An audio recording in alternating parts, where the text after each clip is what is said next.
एकादशी। बोलो विष्णु भगवान की जय। ज्येष्ठ मास के कृष्ण पक्ष की एकादशी को अपरा अथवा अचला एकादशी कहा जाता है। इस दिन भगवान त्रिविक्रम की पूजा की जाती है। इस व्रत को करने से कीर्ति, पुण्य तथा धन में वृद्धि होती है तथा भूत प्रेत जैसी निकृष्ट योनियों से मुक्ति मिल जाती है।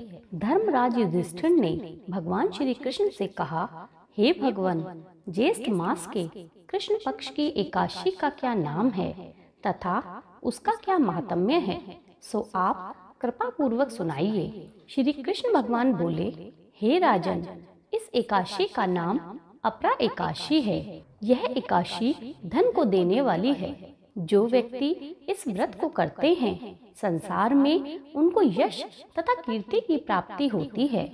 अपरा एकादशी व्रत के प्रभाव से ब्रह्म हत्या, भूत योनि तथा पर निंदा आदि तक के सब पाप दूर हो जाते हैं। जो क्षत्रिय होकर युद्ध से भाग जाते हैं, वे नरकगामी होते हैं, परंतु अपरा एकादशी का व्रत करने से उन्हें स्वर्ग की प्राप्ति होती है।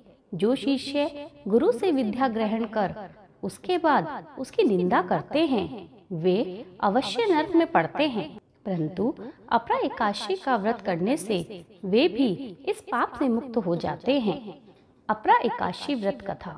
प्राचीन काल में महिषध्वज नाम का धर्मात्मा राजा राज्य करता था। विधि की विडंबना देखिए। उसी का छोटा भाई व्रजध्वज बड़ा ही क्रूर, अधर्मी तथा अन्यायी था। वह अपने बड़े भाई को अपना बैरी समझता था। उसने एक दिन अवसर पाकर अपने बड़े भाई राजा महिषध्वज की हत्या कर दी और उसके मृत शरीर को जंगल में पीपल के वृक्ष के नीचे गाड़ दिया।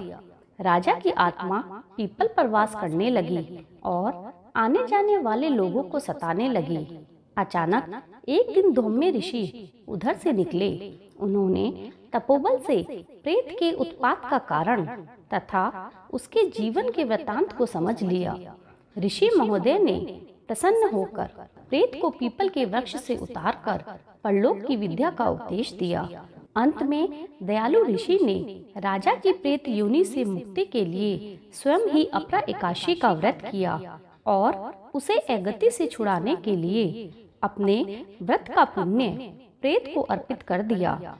इस पुण्य के प्रभाव से राजा की प्रेत योनि से मुक्ति हो गई। राजा ऋषि को धन्यवाद देता हुआ दिव्य देह धारण करके पुष्प विमान में बैठकर स्वर्ग को चला गया।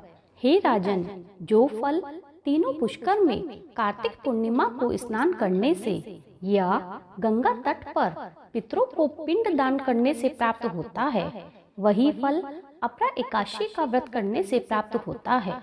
मकर के सूर्य में प्रयागराज के स्नान से, शिवरात्रि का व्रत करने से, सिंह राशि के बृहस्पति में गोमती नदी के स्नान से, कुंभ में केदारनाथ या बद्रिका आश्रम की यात्रा, सूर्य ग्रहण में कुरुक्षेत्र में स्नान, स्वर्ण अथवा हाथी घोड़े दान करने से, यज्ञ में स्वर्ण दान करने से अथवा नवप्रसूता गौ दान करने से जो फल मिलता है, वही फल अपरा एकादशी का व्रत करने से मिलता है।